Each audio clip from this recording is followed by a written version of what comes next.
with that, over to you, Jay, for about 45 minutes. And joking, about 20 minutes. I'll let you know 5 minutes.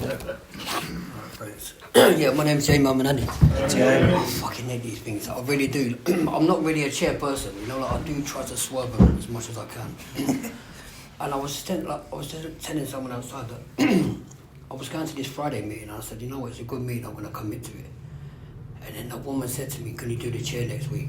And I said, oh, I'm not sure. She said, just come back next week and think about it. You know, I never went back to the meeting. You know, it's like that. It's like I'm always making excuses because I don't like being in the spotlight. I really don't. This is not natural for me to sit and be vulnerable in front of a group of people that I don't know. Do you know what I mean? And I find it hard. You know, like I've actually met people that I've heard them say, yeah, when are you going to get me to come and do the chair? I just think, fucking hell, bro, what sort? You know, like, I don't fuck to these people, like, you know, like, I'm there trying to avoid them, and you've got people actually asking the secretary to fucking get him to come and do the chair. That's not me, that's not me. But I come because I know that this is, you know, they come at the right time. You know, I've been struggling a little bit lately. Not struggling, but I just haven't been doing as much as I should be. And when I'm not, life becomes a bit unbearable, and I start becoming aware of a lot of things around me. And yeah, so, and that's been like my recovery so far, really. It's been up and down, do you know what I mean? And I've never shared on a step, you know, I've just shared my experience, strength and hope, but this is like specifically step 6.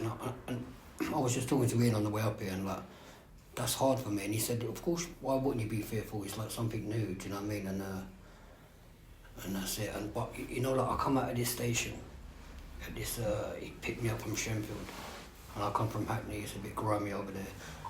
And I've come out and I've got this fucking guy just standing there. He's got like Dior trainers on. I thought, oh, I've never seen a pair of Dior trainers on. He's got a Dior tracksuit on. He's got a Dior man bag with him, Dior sunglasses, you know, like. And it just started tapping into this, like, I've got a tracksuit bottom from Timu, I think it was. You know what I mean? But it's like, and it just started tapping into that lower self, you know, like. But I caught myself and I started laughing because, you know, today I've got that awareness and you know, like. It's alright, you know, it's alright. And I just thought to myself, all them years you didn't know and you never had awareness of what was going on and you felt this fucking discomfort and this like unease and you didn't know what it was, do you know what I mean? But today, through working these steps, like I've got awareness of what's going on, do you know what I mean? And step 6, and obviously I had to do 5 steps before I got to a 6, do you know what I mean? And the main one was my 4. Where like I uncovered one character, do you know what I mean? And in there was a lot of, that's where my defects was, that's where I came to face with my defects of character, do you know what I mean? And I say defects, and you know, like a lot of them, for me, they were like coping mechanisms, you know what I mean? Like, there's not defects. These things that I needed them at a time in my life, you know, like, they served me, do you know what I mean? And they kept me safe. They probably kept me from killing myself, do you know what I mean? Or somebody else, you know, like. But a lot of my stuff is all like, you know, like what I've learned is a lot of my stuff is like childhood stuff, do you know what I mean? Like it all stems from there, my beliefs, my core beliefs and my, it all comes from there. And like my biggest defects in my step 4, they were fear. They were like, everything was connected to fear, but it was like perfectionism. You know, like, the visions I've got in my mind of everything I do or everything I put on needs to be perfect. You know, like I've got that vision and I could never get to that. I could never match that. So I'm always setting myself up to fail, do you know what I mean? Like even like if I'm getting ready to go to a wedding and I put this shirt on and a tie and shoes and trousers and I look in the mirror and what I see ain't what I've got in my brain, like what I should look like, do you know what I mean?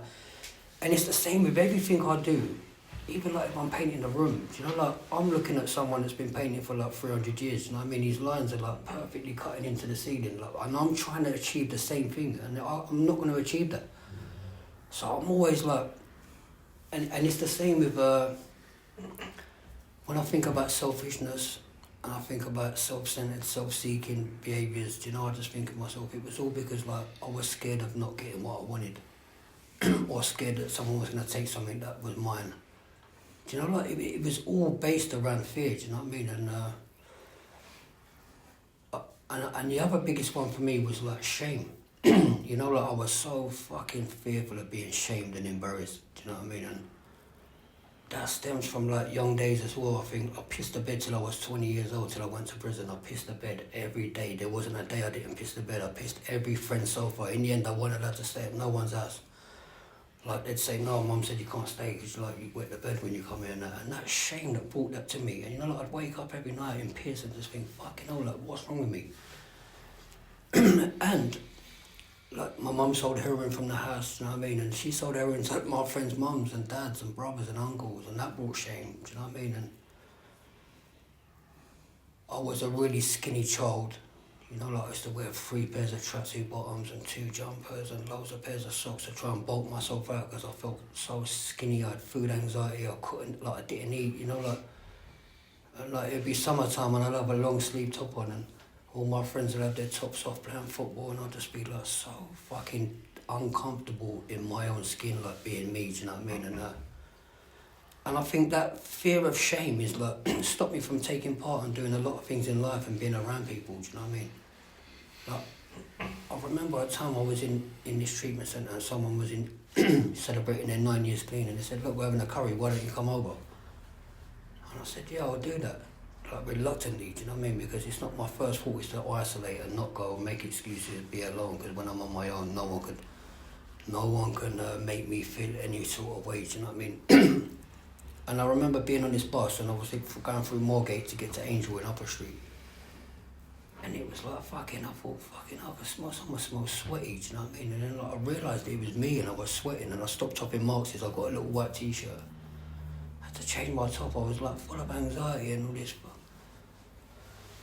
And I was going there to people that I knew, do you know what I mean? But it's just like, I spoke to this therapist when I was in this treatment centre, and he said, like, what was you thinking? Like, what did you think that was going to happen? Why was you so anxious? And then I said to him, because I think that I'm going to get there and like I'm going to speak and no one's going to hear me and just carry on talking. Or, you know, or the way I talk, and they're all like, yeah, mate, sweet, and they're all like that, and I don't talk like that, do you know what I mean? So then, so that as well, I think they might be thinking that about me, like, oh, he talks like a little this or that. And then the way I dressed, and they're all in fucking, you know, like all that stuff goes on, and he said, has anyone ever said anything to you about any of them things? And I said, no. And he said, so why do you believe that? He said, what do they normally say? And they normally say, yeah, it's nice to see you, how you been? And you know, like, it's all like really loving and caring and all that, but, and he said it's almost like this Santa Claus stuff, you know, you believe in Santa Claus until someone tells you that Santa Claus ain't real, and then you stop believing in it. You know, but like, you still believe this stuff, you know, even though there's no evidence of that. And you choose to go with that, you know what I mean? It's like a mad little moment for me. And, yeah, perfectionism, that one there kills me. Or killed me. I say killed me, it killed me. And, like 100 forms of fear, less than not being good enough, because like the core of me is like that I'm not enough on my own.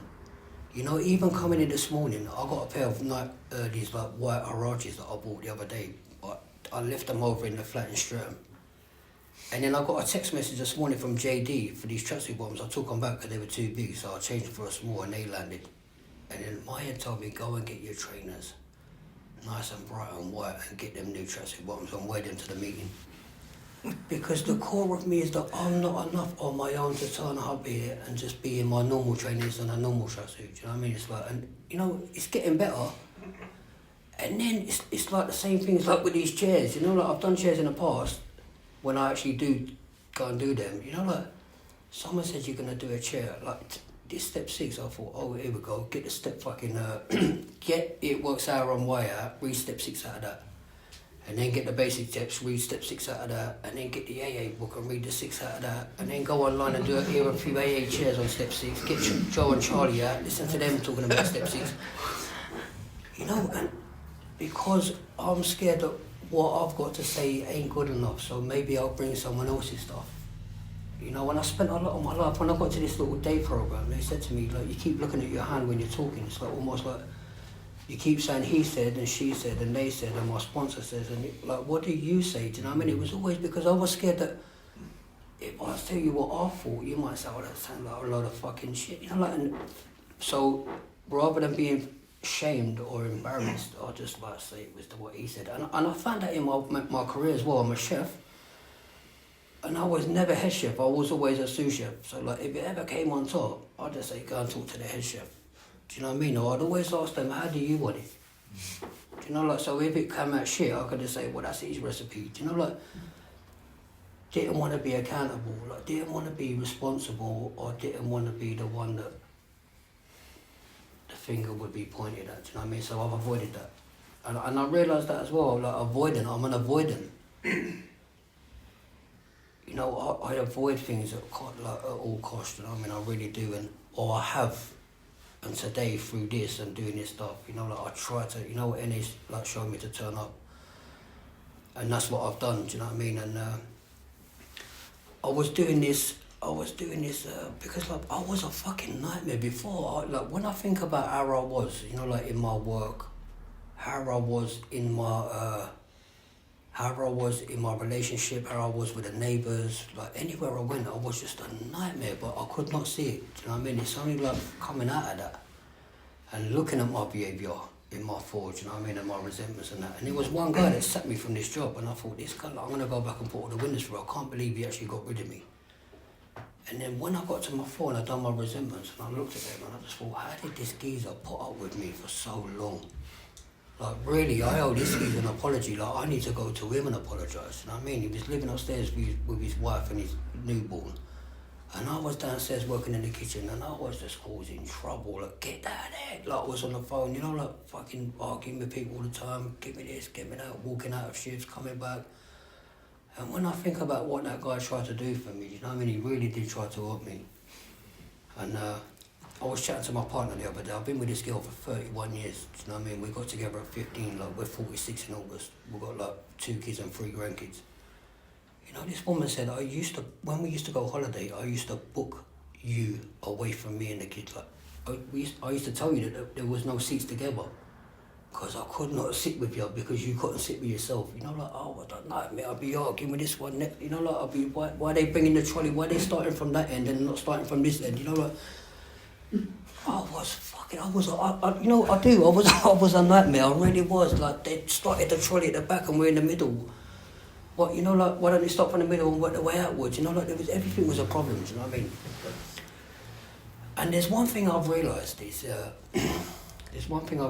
when I was, without, like, going into a main chair, but I'm saying, when I was focused, like, Drives gave me something to focus on and help me cope with the way I felt, do you know what I mean? And then I got into recovery and I focused on recovery and working a program.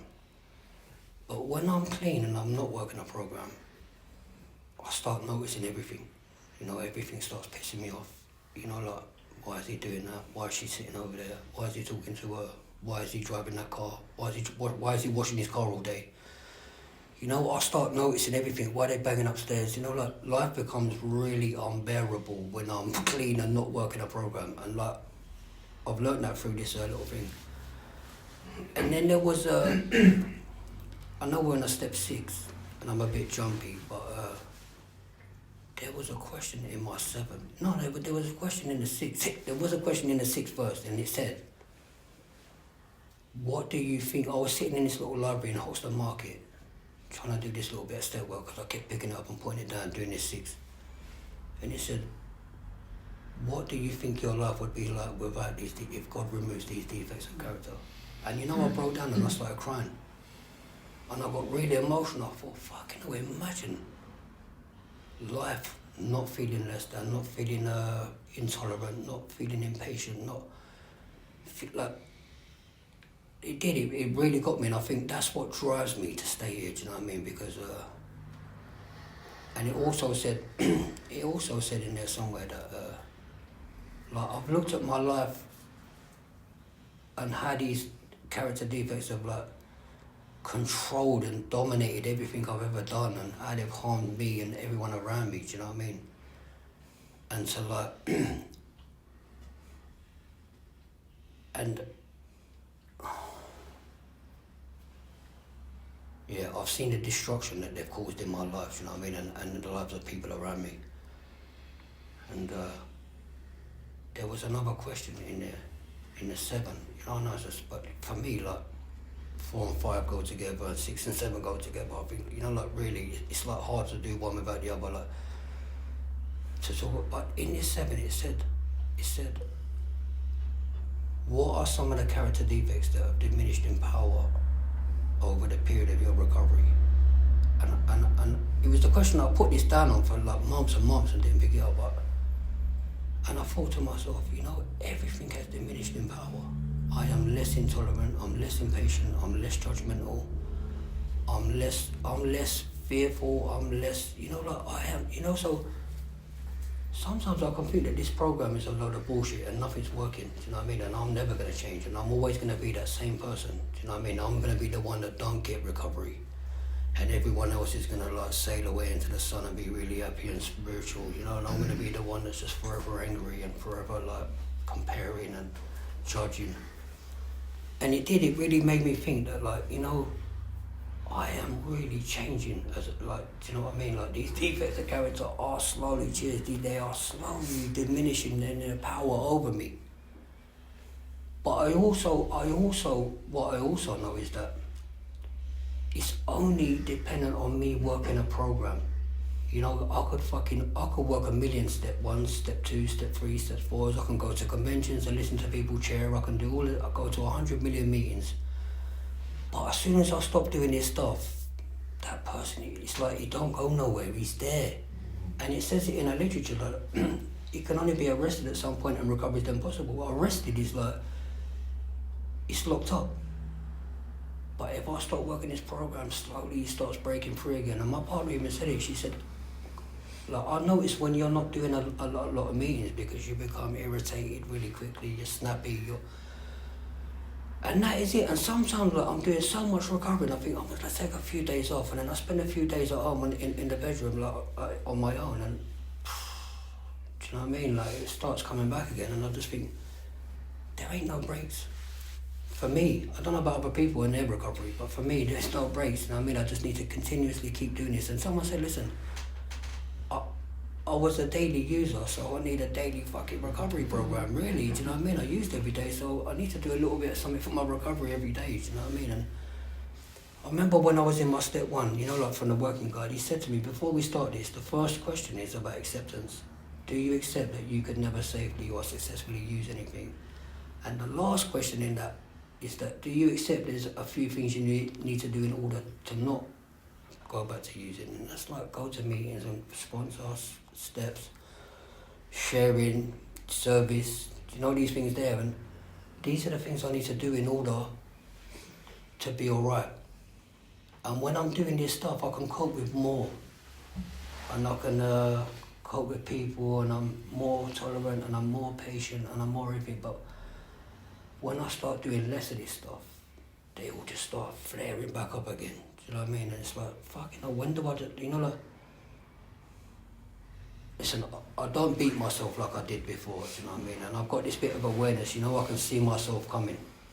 Where before I couldn't see me coming before it was too late, and I'd be back on the stairwell at 5 in the morning searching around for crumbs that ain't even there, do you know what I mean? Like, I'd be back there thinking, how did I get here? But, you know, it's took me a long time to get here. I came here 2004. Like, that's like 20 odd years ago I came here, and at the end of December I'll be 3 years. Do you know what I mean? Like, this is I remember getting up to 18 months and just thought, yeah, I'll be alright now, I know enough about addiction, I'll never get that bad again, I'll just go and be a social weed smoker, or I'll just go and have a little drink, do you know what I mean? But you know, this time I actually got there, and like this black hearing that eluded me for so long, man, I've actually got that on my key tag, do you know what I mean? Listen, if the steps ain't working, it's because I'm not working the steps, you know what I mean, really. Like, I can't just say these words or get a pen and paper and sit there and answer these questions and things change. It don't happen like that, you know, really. Like they say, if you pray for patience, you'll be presented with a few situations where you have to, like, practice that, you know what I mean? And I think it has been a rocky road for me, man, and like, it has took me a little, like, I've been fucking pushing and pulling, you know, fighting against this, but there's no other way for me. Do you know what I mean? This is it. This is nothing ever else worked for me. This works if I work it. Do you know what I mean? And recovery's not easy. It's not. But it's a lot fucking easier than fucking the alternatives. Do you know what I mean? And that's what I need to remember. Yeah, listen. I'm a grateful customer, I really am, do you know what I mean? Sometimes I take my foot off the gas and I think it's all a lot of bullshit and it's too much, you know. And I come back and I reconnect, you know what I mean? And there was actually a bit in the book that I read and I just thought it summed up, it actually like summed up everything. You know, I was stuck on this step 6 for ages. And I just thought nothing's working. Do you know what I mean? It's all a load of bullshit. And then I read this little bit. I see if I can find it. You know when I see people pick up books and read them in chairs, I think, oh, fucking drop me out. You know what I mean? But there was a bit. It says, look. It says. Are we? So, at times our awareness may fade, and we may no longer be as vigilant in watching our behaviour. It takes an incredible amount of energy to monitor ourselves every second and curb every impulse to act out.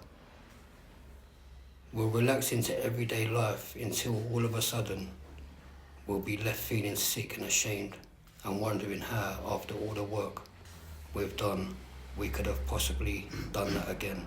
However, we do not give up. Instead, we make a commitment to our recovery. We maintain our newly emerging principles despite our setbacks. We keep taking steps forward, even though we have taken one or more backwards. We're looking for gradual improvement, not instant faultlessness. But you know, that's sometimes I have to remember that, you know what I mean? Like, sometimes I do go off track and it's just about, bang, just get back on and just keep going, do you know what I mean? And that's what I do. You know what I mean? I'm not a perfect recovering addict. I just keep trying. Do you know what I mean? And there's one thing that in my step 1 I learned is that I can't do this on my own. Do you know what I mean? I can't. Tried.